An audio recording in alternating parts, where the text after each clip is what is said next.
Hi, my name is David Patariu, and welcome to the Mitigating Unauthorized Scraping Alliance webinar. The title of today's webinar is Mastering Governance with John Bandler, focusing on policies and procedures to mitigate unauthorized scraping. We're fortunate to have John with us today, and we'll be introducing John's essential guide, Policies and Procedures for Your Organization. Build solid governance documents on any topic, including cybersecurity. In today's complex organizational landscape, governance documents, policies, procedures, and other written rules are indispensable. They not only guide your organization and employees, but also ensure compliance with legal requirements, enhance efficiency, and help achieve your mission. Today, we'll be exploring building solid governance documents with John Bandler with a focus on policies and procedures to mitigate unauthorized scraping. But first, I need to tell you about John. He's a lawyer, consultant, author, teacher, and speaker who helps organizations and individuals navigate today's risks. His areas of expertise include cybersecurity, cybercrime prevention and investigation, crime investigation, privacy, anti-money laundering, anti-fraud, law, criminal justice, and more. Before entering private practice, John served in law enforcement for over 20 years as a prosecutor and police officer. John is the author of many articles and 3 books. His newest book, Policies and Procedures for Organization, is what we'll be discussing today. John also teaches our next generation about topics related to laws, cybercrime, cybersecurity, and security, and has built many resources for students to parallel his courses. The teachings take place at law schools, graduate schools, undergraduate schools, and online learning platforms. John is also a former assistant district attorney. In 2002, John was hired by the legendary Robert Morgenthau as an assistant district attorney at the New York County District Attorney's Office. For 13 years, he investigated and prosecuted a wide variety of cases ranging from global cybercrime and financial crime to violent street crime. Notably, and with a dedicated team, he investigated and proved a groundbreaking case, People versus Western Express International. The investigation and prosecution uncovered the global trafficking of stolen hacked data, money laundering of digital currency criminal proceeds, and identity theft. John also worked on hundreds of other matters, each important to the victims and for the administration of justice. John serves on a number of boards, some as an advisor and some in a fiduciary role. His interests and hobbies outside of the above professional pursuits include trees, plants, gardens, and food allergies. Most importantly, John is a father, husband, and son. John, welcome, and thank you so much for being here today. David, thanks so much for having me. It's great to be here, talk about scraping. And every time I speak on a panel with you, I always learn something. So I look forward to learning something from you today, too. Thanks so much. Well, yeah, let's get into this, John. Looks like a great beginning already with this with the first slide here. Great. Well, so we're going to talk about a number of things today. One thing, 5 components of policy work, something I've developed over the years and talk about in my book, and you can apply it to any area of policy work. And policy work is like management too. It's hard to manage without some written documents. So we're going to talk some principles, and we're, thinking about 2 things. One is the legal requirements, but another is accomplishing the mission. And how do we apply this to scraping? We're going to talk through an example, and we're going to apply each component. So, of course, with David, there's going to be witty banter. You can ask your questions at any time, and then we conclude, and then great applause usually happens at the end of a talk. And John, just to kind of frame what we're kind of talking about here, and just my experience, I think a lot of shops, they think that their job as privacy professionals maybe starts and ends with the privacy notice or policy, and maybe pumping out memos about what the law is or what the most recent law everyone should be afraid of is. But there's a lot more to that when it comes to governance and policies and procedures. And in my experience, that's where the real hard work is. In other words, you can say externally, this is what we're doing, but making sure internally that every part of your company is following what you're saying, whether it's I'm deleting IP address data after 30 days. Well, how do you make sure that's happening in all of the systems and all the services that use IP address data if you're going to make that external representation? And so I think this is where really the rubber hits the road on when it comes to privacy and governance and in cybersecurity governance as well. In that, you can make certain external representations or representations to third parties or partners you're working with, but how do you make sure that people internally are doing all that stuff? And that is such a challenging area. And I think that's why your book, which is, a lot of people don't like to talk about that. It's not, it's not, a lot of people want to throw around the word governance, but how many people actually sit down and say, okay, what are we doing and how do we get there? And I think that's why I really wanted to talk to you today and have you on to kind of walk people through how they can build their own governance program, and especially in the area of scraping, how they can put controls and processes around detecting scraping and kind of defending their company against this pernicious issue. Yeah, definitely. And I've done a lot of policy work, and I remember when I started, it was just so confusing, and people seemed going in different places. So, like when we talk about these five components, I really think it helps. And to your point, how do you know people are doing what the policy says they should do? When we do that policy work, it's not just slapping words down or slapping a document down. We're reviewing what people are doing and why, and getting the right people involved. So yeah, those are all fantastic points. So, when we talk about people improperly acquiring data or scraping data, and they're scraping more data than they're entitled to, and I really like the analogy you use in some of the other videos. They may be a guest at a party. They might be allowed to take a piece of cake or a cookie, but they shouldn't be taking the entire cake and all the cookies. So I really like how you lay that out in prior talks.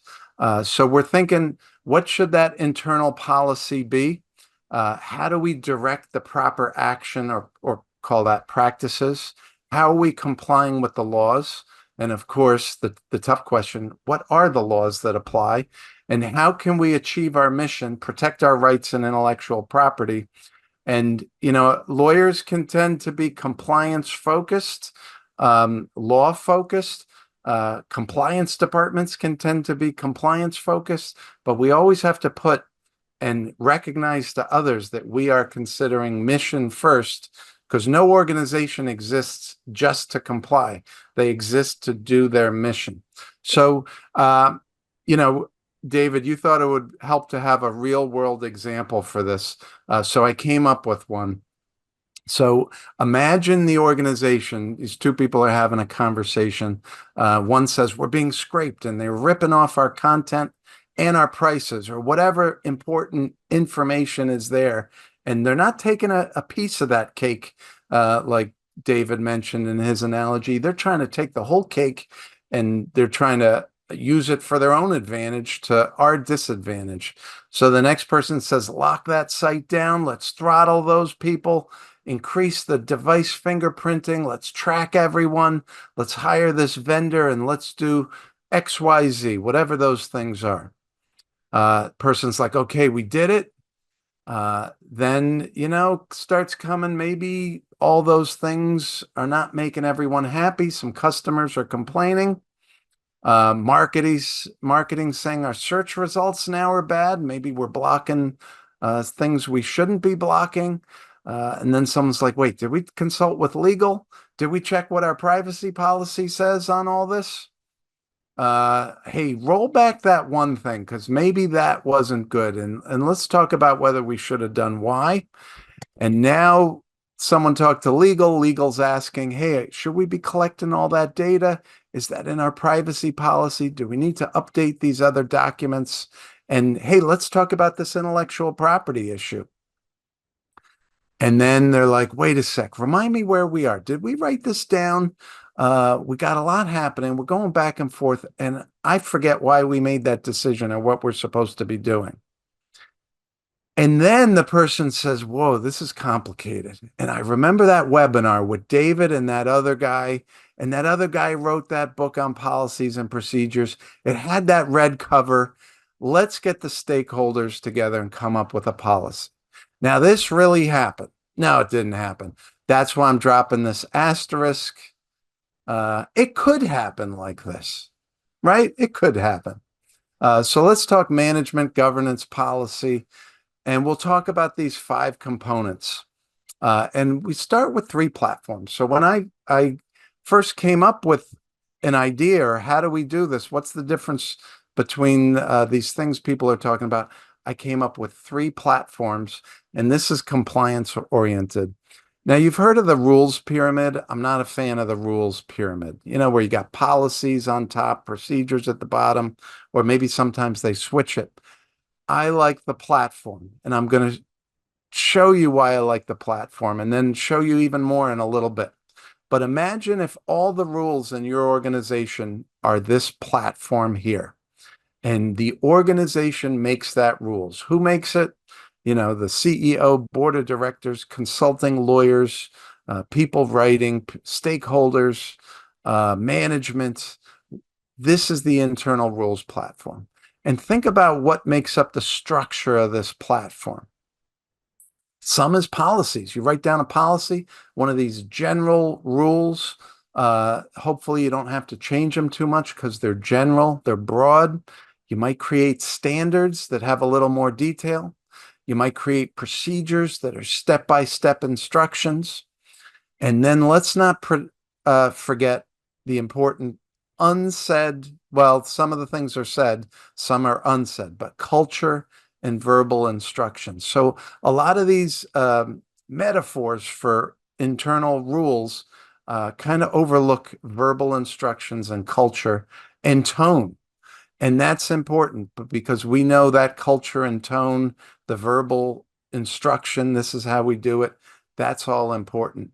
And the culture is important because sometimes some organizations have that wink and a nod culture. Hey, our policy says this, but wink, wink, this is the way we really do it. So we'll talk more about why that platform analogy is good for internal rules. Now let's think about laws and regulations. Call them external rules because they're outside of the organization. Laws, regulations, and then a little more amorphous legal requirements. Think of the law of negligence, especially with cybersecurity. You don't want to have negligent cybersecurity. Contract law, third parties, maybe a contract with your users, suppliers, vendors. Contract is important. Cybersecurity laws, data breach, privacy. So all of that, this comes from government, comes from the courts, comes from contract. That's the external rules platform. And now to what David was talking about.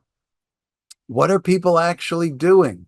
What if it's different from what the policy says to do? So we got to think about this third platform of what is actually being done.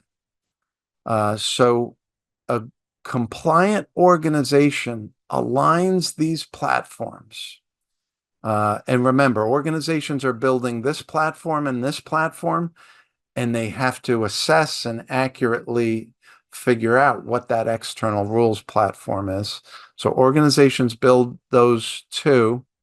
You don't want people falling in. So imagine we're creating a level line and a nice, safe place for our organization and employees to work and navigate. So that's the compliance three platforms analogy. And imagine these organizations, and you've read about them in the news, right? Their policies don't comply with external rules. Their practice doesn't comply with external rules, and they can be sued civilly. They could even be charged criminally, or maybe it looks something like this. So this is the organization where they've got great policies on paper. So the paper documents look good, but really it's a flimsy, broken, corrupt in the rare circumstance, but it's a flimsy, broken platform. And some organizations do get charged with crimes. They are breaking the law, so their platform might look something like that. And John, just to kind of cut in here, when you say they might be breaking the law, it brings to mind the new SEC reporting requirements. And so if you're making certain external representations to your investors about how your entity is run, and especially on the cybersecurity side, But internally, the middle tier and this last tier that you have up on the screen here, you might be criminally liable. And I think there's been a few CISOs, at least one or two, where there have been charges brought against them for, I guess, that delta or that gap that you mentioned in your last slide, that there is a gap between their external representations and the things that they're submitting to the SEC and filings and to inform investors about the health of a company or how they're doing things versus what's actually happening internally. Yeah, definitely. And I would say, the civil liability is going to be much more frequent, right? The organization is supposed to live up to these standards for accurate reporting of material information. If they fail to live up to that duty, even if they're negligent in getting the information out, if they don't put the right information out, civilly liable. And then when people are really doing willfully bad things, covering up, actively lying, now we can get into the realm of criminal liability too, for sure. So now these three platforms, they're not enough to fully anticipate what organizations need to do. It's great for compliance folks. It's great for lawyers, but we need more. We need two more things. And let's start with the first thing. So does anybody know what we're missing here? We're missing the reason organizations exist in the first place. Mission and business needs, right? And you all know there's some people in the organization that focus on compliance. There's going to be some people that are focusing on revenue, on sales, on building that product, on providing that service. And that's mission and business needs. And if we're writing policies, if we're managing an organization, we have to consider that. And even if you're a compliance person or dealing with compliance, you want to let those non-compliance people know, hey, I'm considering this. We can do both. We have to do both. So see how we went to a top view here? And my PowerPoint skills are limited, and this is stretching it. But now we're looking at them from the top view, and I want to just reorganize them a little. And we got to add one more thing, because if we're going to build our policies, if we're going to try to figure out what's the best actions to take, we need one more thing, and that's external guidance. And all these things form, help guide what our internal rules should be. If you're doing a good practice, maybe we should write that into the rule. If you're doing a bad practice, maybe you should write into the rule, hey, don't do that, because we want to stop doing that. And this external guidance, you may hear that called a best practices for cybersecurity. You hear the term cybersecurity frameworks. And what I like from talking with David is with MUSA, they were like, we're not going to call it a best practice. It's a practice, because, the word best is subjective. And if you look at all these cybersecurity frameworks, they're all a little bit different. But best practices, you'll hear that term. And I call it external guidance because it's outside the organization. Might hear called industry standards. So with cybersecurity, you've heard of the NIST cybersecurity framework. They got a couple others, and other organizations put out their own best practices. And remember, external guidance, different opinions, and you don't have to follow it. It's not like a law that you have to comply with the law. You could take it, leave it, adapt it. And I would also include external consultants, legal advisors, and automated tools as guidance, right? You're trusting this to guide you. You got to take it, leave it, or adapt it. There might be a client lawyers sometimes are saying, look, it's hard to know exactly which, but I recommend option A because whatever. But with nothing certain. And sometimes lawyers give clear guidance. There might be a client that has not followed advice of their counsel. That might happen occasionally too. But it's in the end, it's the client's decision. So we're going to talk more about the MUSA guidance in a sec. So just some takeaways. organization has that single internal rules platform. They don't have multiple platforms, and it's got to serve both mission and compliance. And there's going to be some tensions and conflicts, and people on the revenue side will say, "Oh, you're cramping my style."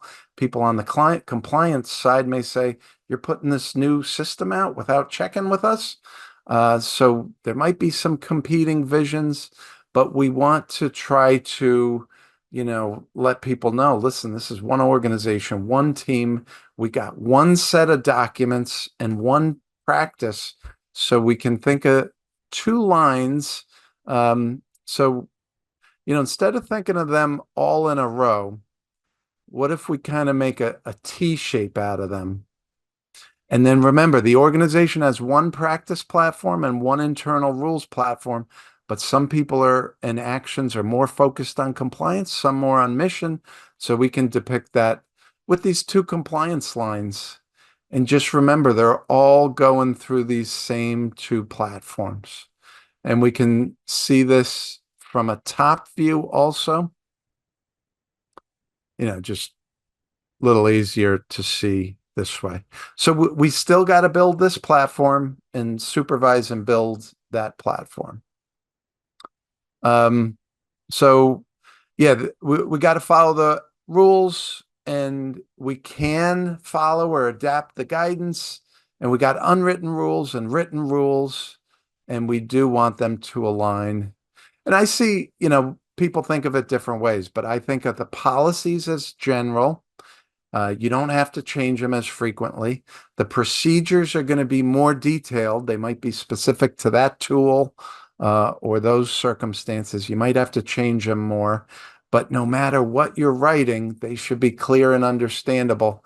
Because if you got to call a lawyer to say, I don't know what this policy or procedure means, can you explain it? Or if you got to call anybody, like it probably needed to be written a little more clearer.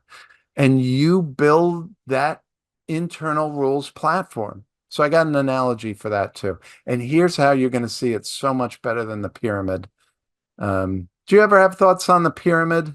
Or am I the only person that thinks about something like that, the rules pyramid? No, I think it's great. I think it's a great way to think about it. I like the T shape and kind of the different sides of the business. And there is that tension sometimes of saying, hey, look, we have these external obligations, and yet internally or people, the product team is like, oh, but we need to do this and we need to do it fast. And why are you holding us up? And so, but the fines and the loss of user trust. And we had another webinar with Jody Daniels that talked about trust. And it's so easy to lose if you don't have these policies and procedures in place. That you do need to kind of slow down sometimes. You do need to kind of have enough people to kind of cover this area. Another aspect of what you're talking about also brings to mind the importance of the rules or obligations within contracts that an entity may sign. And so that's another source of things where people have to, how many companies, and I'm sure Johnny worked with a ton of these, that like, well, what data are we even exchanging with this third party we're about to do a deal with? And everyone's like, well, I don't know, like, and it's like, well, how do we assess what's needed here, or like what the exposure is? And it's a battle to even get the list of data elements that are being exchanged with the third party or the service provider or whatever else. And it's like, well, how are you even going into a deal with these guys if you don't have that? But that's another source of rules or things that a company has to monitor and be aware of, because if you're not, how can you meet your external obligations to these third parties you're doing business with if you're not even keeping track of what they are? So again, I love the analogies, and I love the way the companies can come out of balance and kind of slide down the hill if they're not monitoring all these things at the same time. Yeah, definitely. So I work with a range of organizations, but probably most of them are more on the smaller side. I'm sure David works with a full range too, but a lot that are also on the big and huge side. So, I mean, if you mostly work with huge organizations, you probably assume they're going to have written policies for certain things, and it'd be crazy for them not to. But these small organizations, mid-sized organizations, They don't have departments that do certain things. They don't have an individual assigned to do some of these certain things. People are wearing a lot of different hats. Some small organizations may not have any internal policies. They definitely may not even have a cybersecurity policy. And obviously, for a huge organization, not to have a cybersecurity policy would seem crazy. But we need to realize there are a lot of small and mid-sized organizations with good people. They're doing things well. They're serving customers and clients.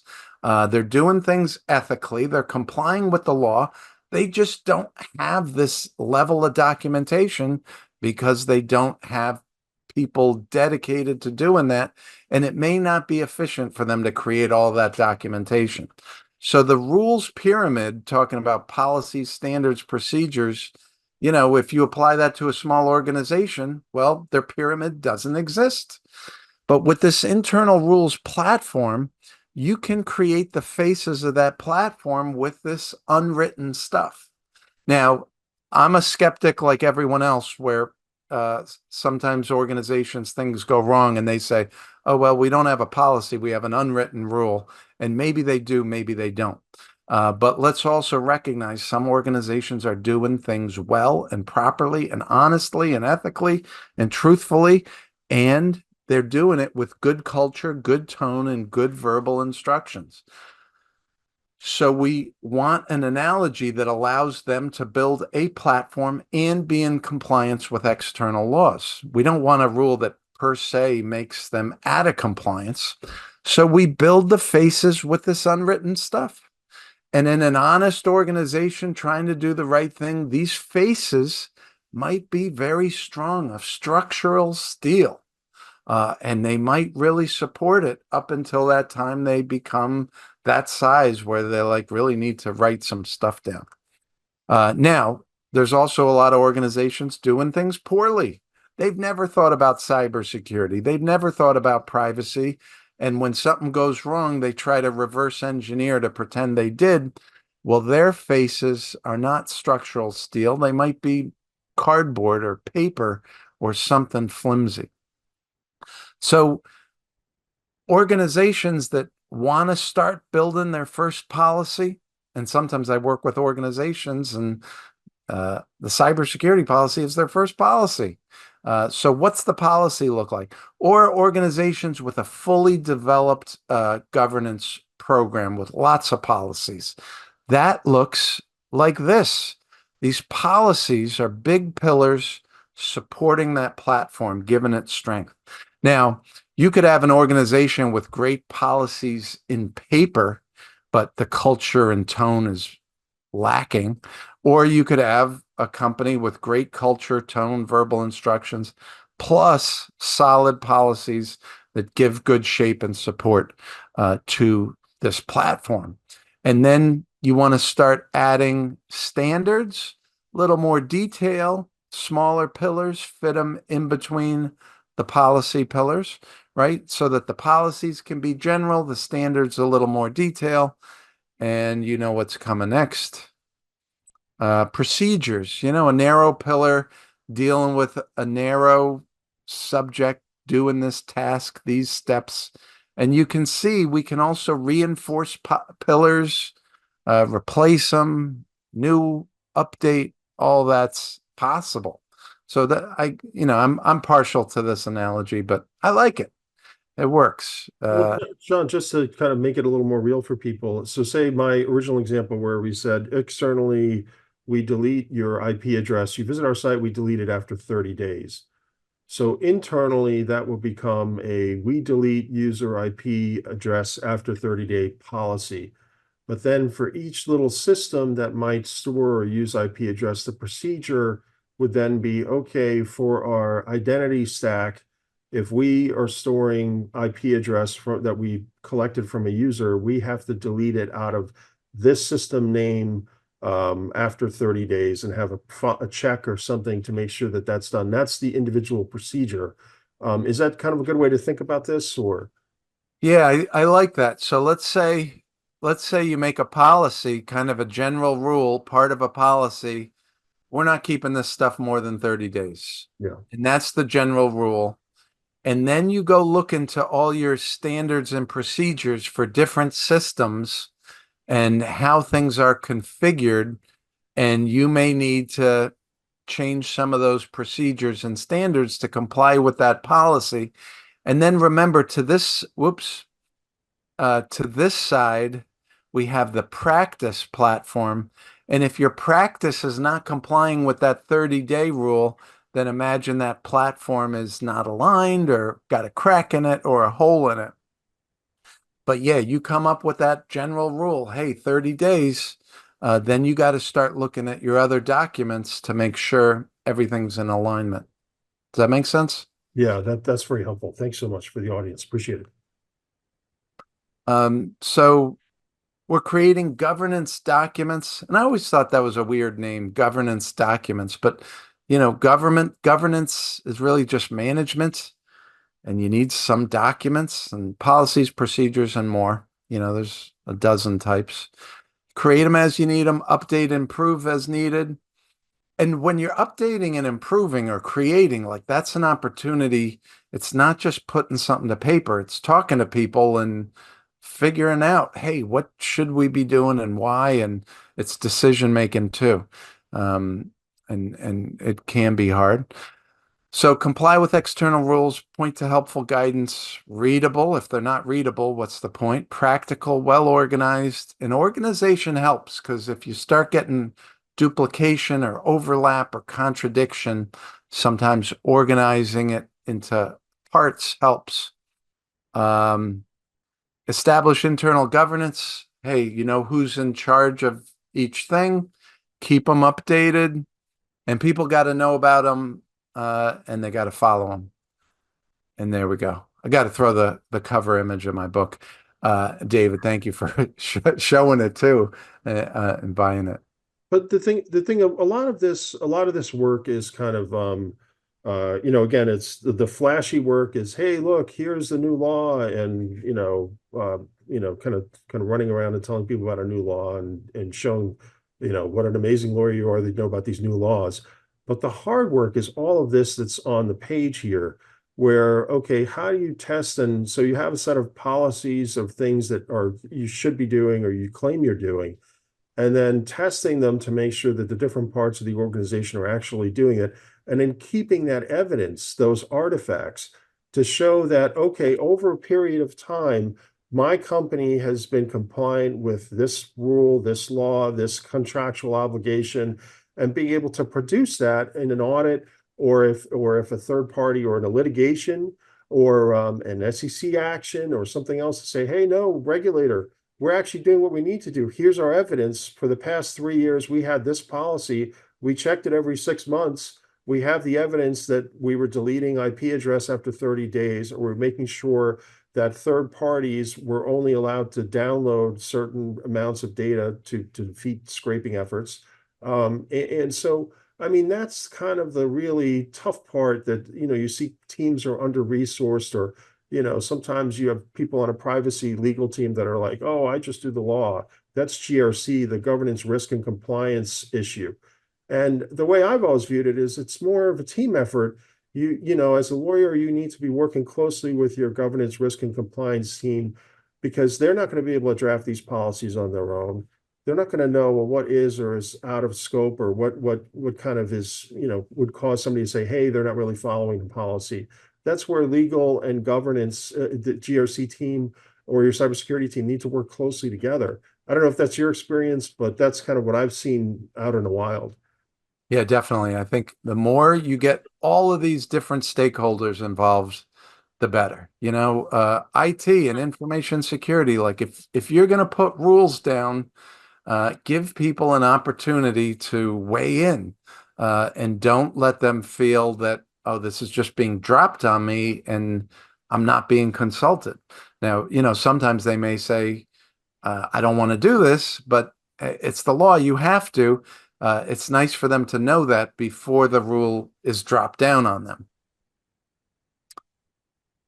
And so, I mean, as you're looking at this and you're thinking about this, for in the scraping context, what are some things that some basic policies or procedures that people could kind of think about? Or I don't know if you have more slides to go through. Yeah, definitely. Yeah, definitely. And yeah, we're just about out of the concept theory stuff. And Okay. just and then we're going to walk through scraping and each component. So different laws, it can be hard to harmonize. I like this Venn diagram because laws overlap and they also diverge. And also these frameworks or guidance, same thing, different terminology, language. And in researching a lot of the great materials on the MUSA website, you can see how some people take issue with certain terminology. We'll talk about that too. And it can seem overwhelming, or people get fear, uncertainty, doubt, the FUD. But we got to think, hey, what's the purpose of the rules? What's the purpose of the guidance? And what's our mission? So, relevant laws.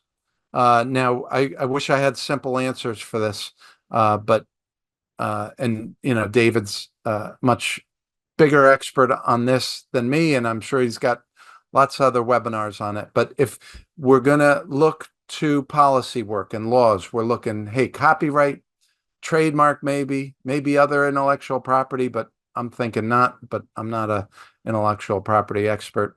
You're looking privacy, right? In privacy, we're talking FTC Act, state laws, EU, fair trade laws, which tie into privacy. Maybe that scraping impacts that. Um, Contract law, and maybe there's a contract with a third party that's implemented. Maybe you're thinking, hey, there's a contract with website users, what they're allowed to do or not. And then there's other rights that you may have or try to enforce. Well, hey, it's my website. People shouldn't be scraping it. And maybe there's some other right that's not included here. And look, David's a far greater expert on this than me. Yeah, well, we can just talk really fast, like the terms of use, saying, hey, look, that's kind of goes with your contract, or in other words, that hey, if you're visiting my site, I'm not allowing you to scrape. I said that explicitly in the terms of use, and yet you are scraping, and that that you weren't allowed to. Another aspect of this, and John has some excellent some of the laws to think about, but especially international laws like GDPR or some of the or PIPA that we were talking about last week with the Bermuda Privacy Commissioner that say, hey, look, you're supposed to control how a user's data is handled, and a user has certain rights, and a third party just because you make a data public doesn't mean that individual loses all of their rights to how it's handled. And so that kind of goes under the other rights of the entity or person regarding the website. So there's also statements from regulators. So some of that, I guess, other types of law, like the IEWG's statement on scraping, where they view mass scraping events as a data breach. And so that kind of where you see, okay, the precedent or what regulators are saying about how they're interpreting these laws also kind of come into effect. Less so in the U.S. because we have I think we're still kind of catching up with Europe when it comes to thinking about data. Just because you make it public doesn't mean you give away all your rights or your. And I think that the law kind of has to catch up with that kind of thinking, but we're getting there. But I think that this is all kind of covers the entire all the different things people should be thinking about when it comes to scraping. Yeah, definitely. And you pointed me to that international opinion that hey, mass scraping could be a data breach, and I know MUSA takes a different approach, and I agree with that different approach because if you're making data publicly available, why would scraping of it be a data breach if it's already publicly available? Um, so, but yeah, so speaking of that, we got anti-scraping guidance. Doesn't have the force of law, but it might be persuasive. It might be helpful. And sometimes when a regulator puts out, you know, information, it's guidance, right? It's not the force of law because it's not the regulation or the law. On the other hand, it's pretty powerful guidance because it says how they're going to interpret and enforce that law or regulation. So Guidance, yeah, we look to MUSA. There's others, legal counsel, technical advice, tools.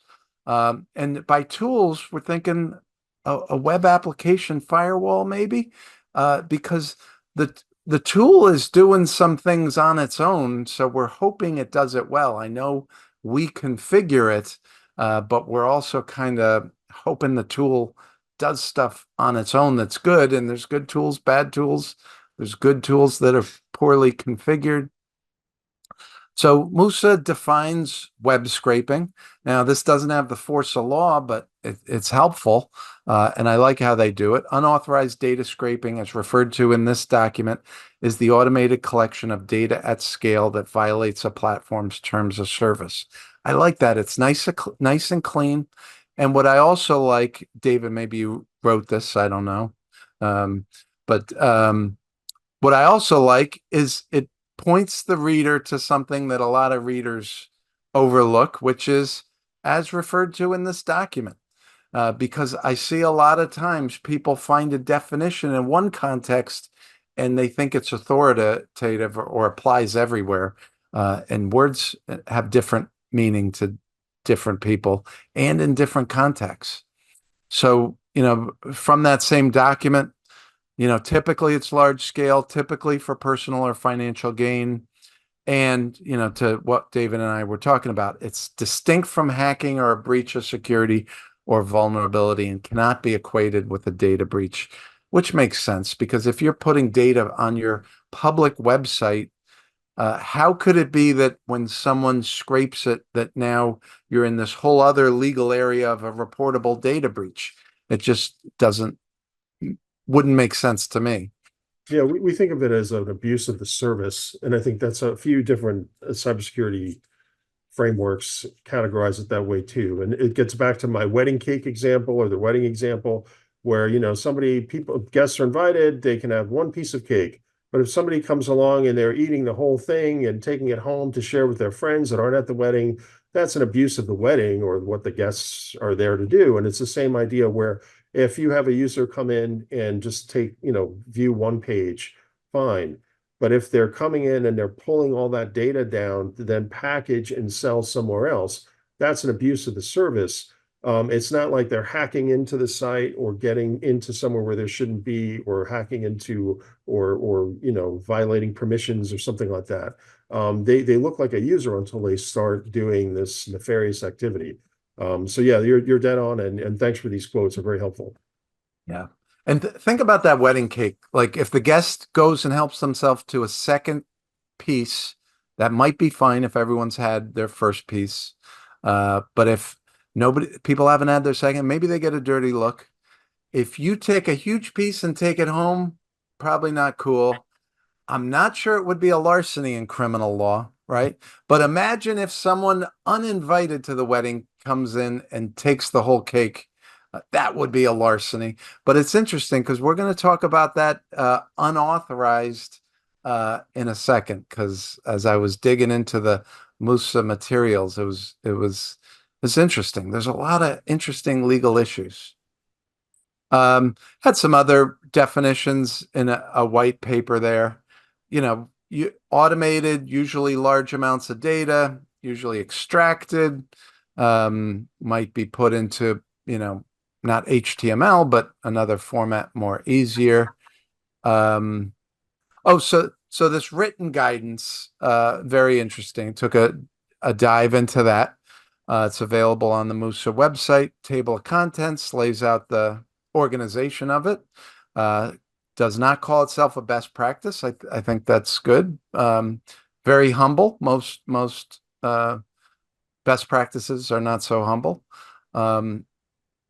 And basically it lays out these things to consider: institutional, prevention, detection and mitigation, enforcement. So it basically lays out all these things. I'm not an expert on it. I just researched it. I'm sure David's got other videos on that. But of course, this catches my eye: establish mitigation policies and procedures.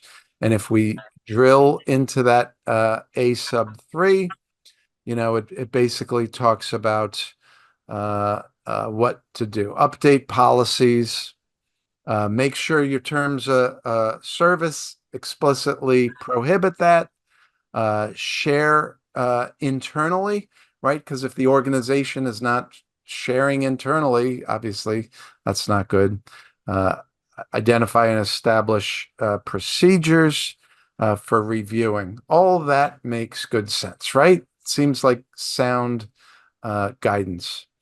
And then, I was digging into other white papers, and we always have to remember words mean different things to different people and in different contexts, especially some are talking technology realm, some are talking law realm, and technology people themselves can disagree about what terms mean. And guess what? Lawyers disagree on what terms mean. This is what lawyers get paid money to do, disagree on what a word means. So lawyer A for client A, he'll say word X means Y. X means Y because it's good for client A. Guess what? There's a lawyer on the other side and they're saying X means Z because it's good for their side. This is what legal cases are about. And then lawyer C is the judge.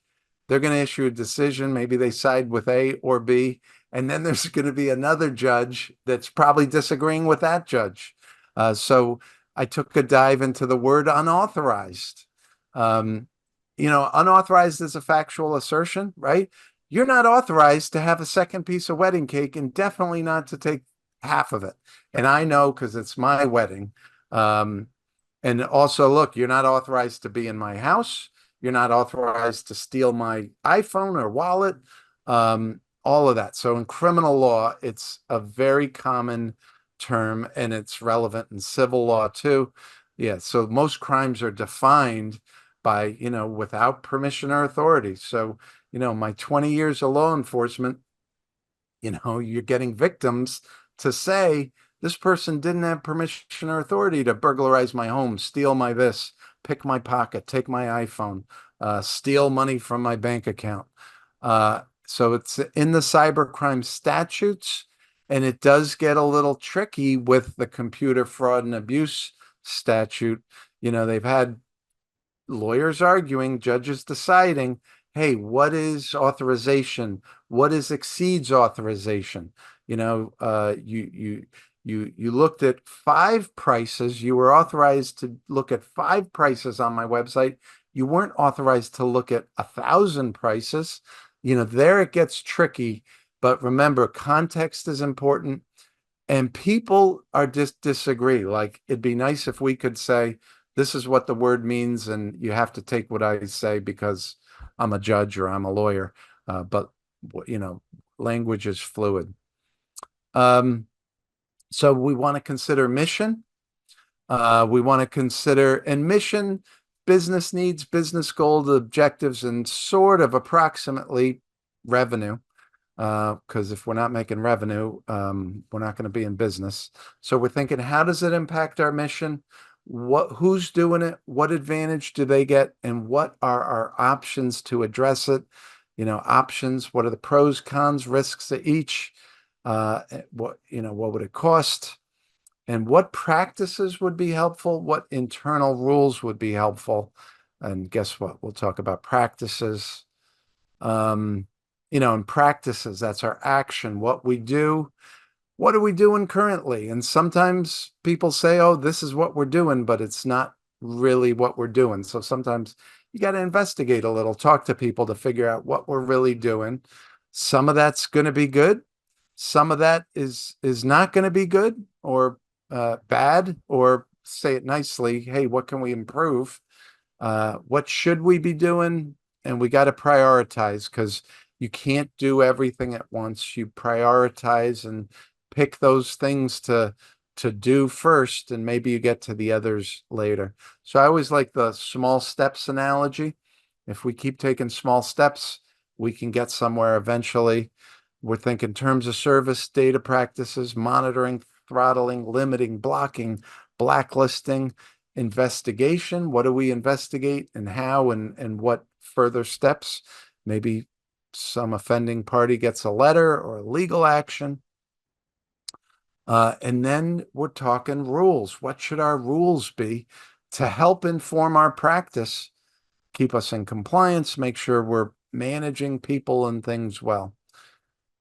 They usually don't have force of law internal to the organization, but it might establish some of our rights, especially if it's like a terms of use, terms of service.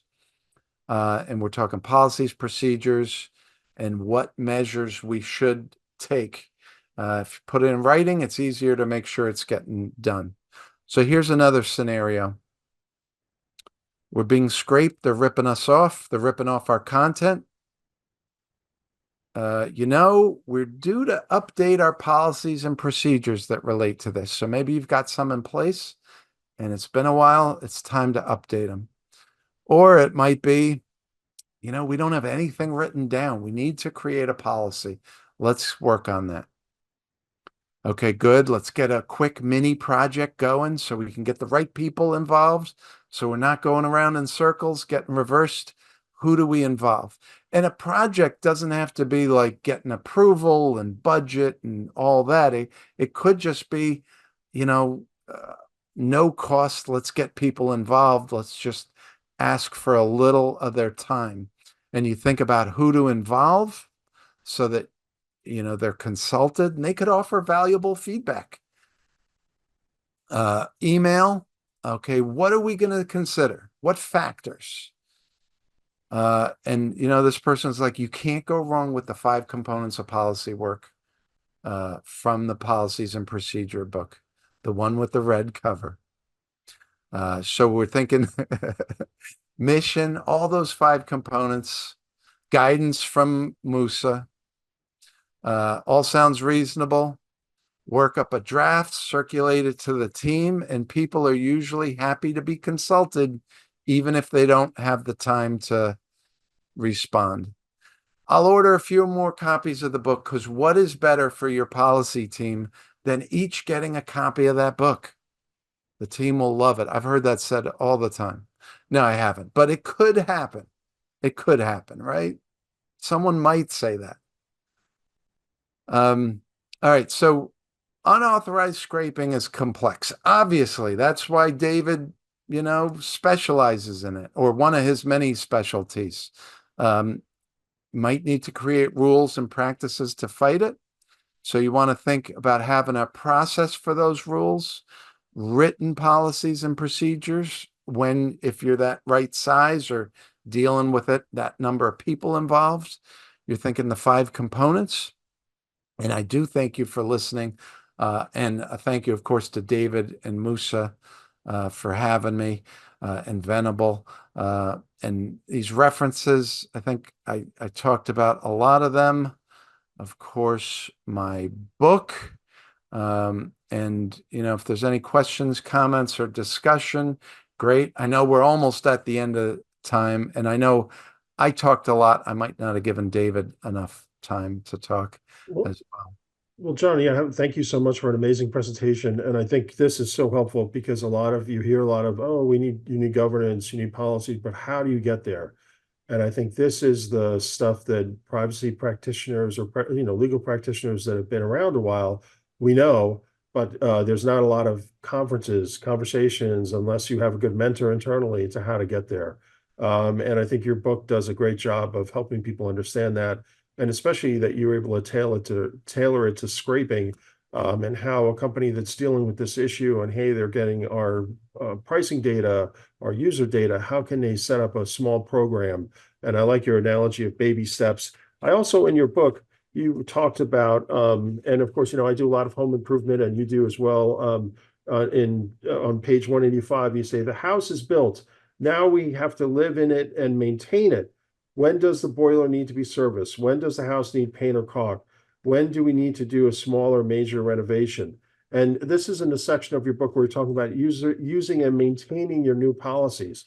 So just in the last minute or two, once you have this framework set up, what is the process, or what's your guidance on how a company or individual privacy practitioner, cybersecurity practitioner, legal team can actually go through and say, do we need to update this policy? Is it still working for us? Do we still have this rule or risk that we're trying to mitigate? Yeah, great point. And look, you never want to be at the point where you invested a lot of resources to create policies and procedures, then you don't use them, they gather dust, and then you look at them 5, 10 years later, and they're hopelessly outdated. Now you have to do another huge input to update them. But instead, just continually update them little by little, use them, read them, refer to them, refer managers refer to them, refers line workers to them, and definitely review every year and when circumstances require. So that if it needs a little bit of caulk and a paint touch up, you do it, and then you won't need to repaint the whole house as quickly. You won't need to replace that siding. You oil that pump every 3 months. You won't have to replace it every 2 years. It'll last you 10 years. Just a little bit of work. It also helps the organization because you're thinking, hey, how does this document, this policy, this procedure need to be updated, and what do we need to do? You are that involves you with this continual process of aligning your practice to your internal rules, to your mission, to laws. And I think it is good for the organization. So we just want to, just to use another analogy, just set our dial of improvement not to be 0 and not to be 10, but that we're always periodically working on it, whether it's once a year, once a month, once a quarter, that we're not forgetting about these things. And just one other, I see on page 207 of your book, you have a policy checklist. And I'm a huge fan of checklists because I think a checklist, there was a book about checklist manifesto that I think should be on every lawyer's shelf. But in other words, the idea being that, surgeons take a list and there's so many different things to remember. They create checklists to make sure they don't forget stuff. And in your book, you kind of employ the same methodology where you have a policy checklist to make sure that the policies that you do create have certain characteristics. And for example, you have gather initial information, full name of governance document. What is your position on checklists as to maintain policies, and why did you include this? I think your checklist is about 58 items long, and you also make it available via a QR code or QC code, so that people can download it. But what is the importance of checklists in maintaining policies or making sure they hit certain marks? I think checklists are great because they're a way to organize, and I mean, they're basically like a procedure, right? Did you check this thing? Did you check this thing? To make sure you didn't forget anything. And I try to prioritize my checklists because I know, some people see a big checklist or spreadsheet. It can be overwhelming and they don't even get started. So I try to put the more priority concepts up first, realizing people might not get to all of them, or you might not get to them the first time, but the next time maybe you can get a little deeper. So I think checklists are good. But I also recognize that not everybody loves a checklist, especially if it's someone else's checklist. I know I have a writing checklist for my students. I suspect they don't always make it through the entire checklist. But I think it's helpful, and it puts some of these principles in another convenient way that you can try to assess. And that first one, what's the name of it? I've worked with organizations, and the file name is different from the name of the document. The revision date had organizations, they're not sure which is their current policy. I've had organizations give unapproved documents to regulators, not while I was in charge, right? But all of these little details help us keep track of the documents. Yeah, I've also seen them used as in assurance emails where a mini checklist will be said, hey, has the source code changed that you're managing? Has any policy or procedure changed? And as a way to gather those artifacts, so that you can prove that compliance or governance over time to regulators, auditors, your board, whoever. So I've seen them use it a lot of different ways, but I was very pleased to see them in your book. Again, John, we're at the hour. Thank you so much for a phenomenal hour, kind of teaching people how to get this done. I think it's something that's almost never covered. And I'm so pleased that you wrote a book about it that's extremely helpful, and it laid it out exactly how people should think about this so that they can get it done in their own organization. And especially thankful that you covered it in the context of scraping for our audience that's interested in that. So again, really appreciate it. And it looks like people can find you at johnbandler.com, and they can reach out and continue the conversation if they'd like to. And I see you also have LinkedIn as well, right? Definitely. Yeah. And thank you, David, so much for having me. I really appreciate it. And Excellent. thanks everybody for listening. Thanks so much. Have a great week. Take care.